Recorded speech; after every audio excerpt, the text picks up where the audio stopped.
Alright guys, I feel like for the last year or so we've been seeing non-stop O3 whoops like this, or this, or this, or this, or this. And this isn't even all of them. Today we're taking a look at something a little different. This is the first ready-to-fly 2S toothpick style O3 FPV drone that I've seen. This is the NBD Savagebee HD.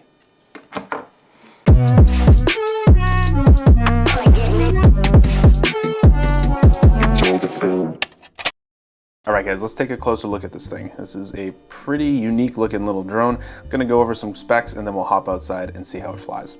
First off, let's take a look at how they have this all set up. Usually with toothpick drones, everything is kind of in a stack. As you can see, we have the O3 air unit and then the flight controller right underneath that. On a normal toothpick drone, you'd have this camera sitting right on top of that stack and everything would kind of just be in line with the center and it would have really good center of gravity. They switched it up on this since it's supposed to be an HD toothpick that you can actually film with. If we had the camera on top of this stack, it would have better center of gravity and probably fly a little bit better, but you wouldn't be able to film anything since you would then have the props in view. So we do have the camera kind of jutting out from the O3, hanging out right above the props. The O3 air unit sits in this cage, and this cage is made out of a thin plastic. Be careful when you're installing it because these cages do break. They include a couple extras in the box, but this is a really thin plastic, and I broke this one when I was trying to get the O3 in it. So just be careful doing that. They do include a couple in here, so I do have an extra one, and then I have the one that's installed in here. So that's holding the O3. It holds the antennas back here. We've got these two antennas.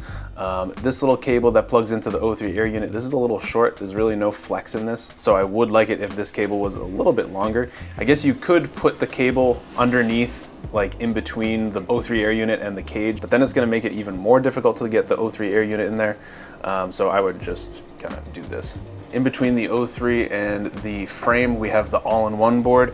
And the all-in-one board on this drone is NBD's B-Brain HD G4 flight controller, and that has 20 amp ESCs. The flight controller has the MPU 6000 gyro, accepts up to 2S voltage input, and it has a 2.4 gigahertz ELRS receiver built in. That's what this antenna is right here. So in this O3 piece, you also have the receiver antenna. You could use the O3 as the receiver if you wanted to.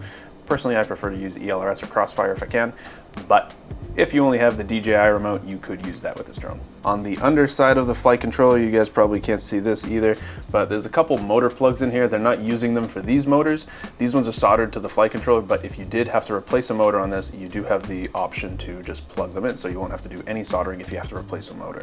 Speaking of motors, the motors on this little guy are NBD Flow 1202 11420 kV motors, and the props are GemFan 2512 tri-blade props. The frame holding all of this together is a 3mm thick carbon fiber frame. Doesn't feel like there's too much flex in that. It feels like it's going to be pretty durable. The only thing that I'm really concerned about durability wise would be this plastic piece that's holding the O3 air unit together.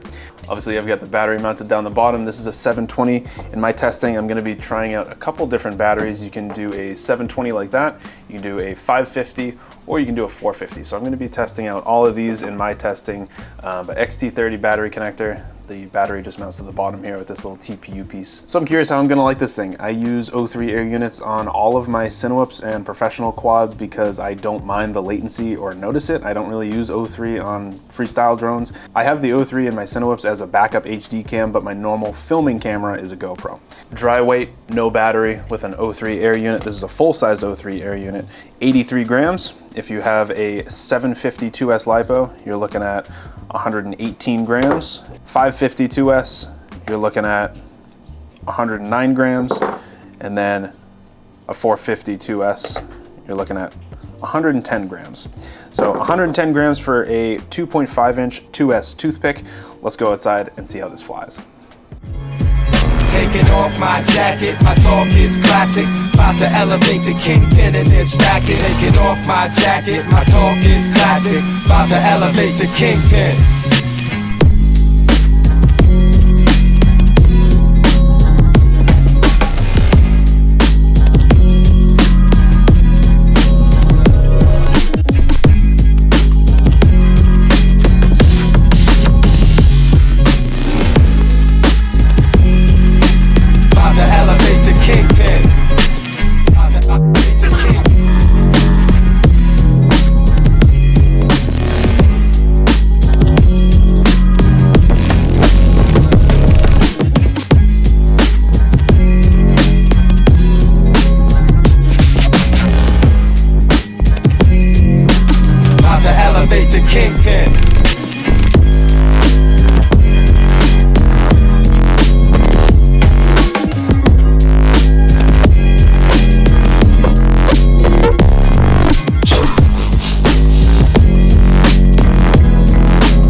go over this thing. First thing, durability. What did I say? This plastic cage broke on the second crash. I actually didn't notice this until I just sat down at my desk. I could definitely continue to use this, but the O3 air unit is kind of jiggling around in there. As you can see, kind of broke along here, and then this top piece broke. So, like I said earlier, they do give you a couple extras, but this plastic piece is very thin, and I feel like this is gonna break pretty easily in a crash. So I tested out these 3 different batteries on this drone. We got a 452S, 552S, and then a 752S. With the 450, I was only getting 2, maybe 3 minutes. With the 550, I was getting a little over 3 minutes, maybe closer to 4. And then with the 750, I got the best flight time, close to 5 minutes. But you do notice that the drone flies a little bit differently. It's not quite as acrobatic as the 550 or the 450. So I would say 550 is the sweet spot. Go with 550 on this drone. I think that it performs the best with that. But 750 is good too. I wouldn't even bother with a 450. Noise-wise, I don't really feel like it's crazy quiet. It's, you know, it's not as loud as a 5-inch drone, but you know, it's like a little toothpick, and it's got an O3 on there, so it's got some weight to it, so you're gonna hear it. But to compare the noise level, I took out the Flylens 75, so you can hear the difference side by side.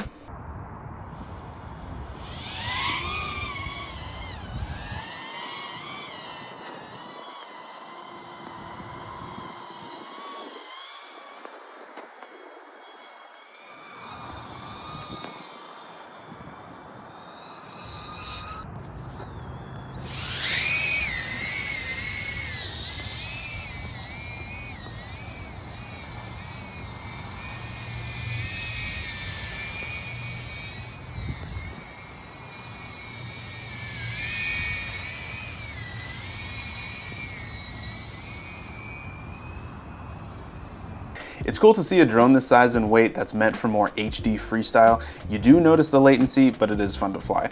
I think if you want fast footage from an O3 drone that's under 250 grams and you're just flying this thing recreationally, this is probably the best option that you can get. When you put the camera at full up tilt, this thing is really quick. I don't usually use digital video transmitters on my freestyle drones just because you do notice the latency. I noticed it on this drone, but it was pretty fun. So I operate all of my drones under a Part 107. Whether it's for this YouTube channel or for my business. So regardless of weight, if I'm making money flying this drone, I need to put remote ID on it. I feel like this weight limit and the need for remote ID kind of gets overlooked pretty often for pilots operating under a 107. The only place that drones under 250 grams really comes into play for me and my business is when we're flying a drone with prop guards over a crowd outdoors. But the drone needs prop guards. This one doesn't have prop guards, so the sub 250 is cool, but for me personally, it's not really gonna make a difference. Other than that specific scenario, drones that are under 250 grams like this don't really appeal to me too much, since pretty much everything I fly needs to be registered and have remote ID on it. So with that said, I would love to see a plug and play port on drones like this that are under 250 grams so that Part 107 holders could use this with a smaller remote ID module. Even better would be a built-in switch on the flight controller that's connected to the UART so that we could just turn remote ID on or off as we need. Overall, I dig it. It's a really unique design. If you're flying FPV drones recreationally and just want a small, quick O3 capable toothpick FPV drone, I feel like this is probably the best option available. I think this is the only O3 toothpick available. The tune on it is decent. I was flying in very minimal wind, but I still felt it get blown around a little bit. It is a 2.5-inch toothpick with an O3, so it does have some weight to it. So you probably notice a little bit of prop wash and stuff here and there if you're flying in wind. Otherwise, if you're flying on a calmer day, you'll probably be satisfied with how it flies out of the box. So that's gonna do it for this video, guys. If you enjoyed this video or it helped you out, make sure you subscribe to the channel, leave this video a like, and if you have any questions about Newbie Drones Savagebee HD, leave a comment down below.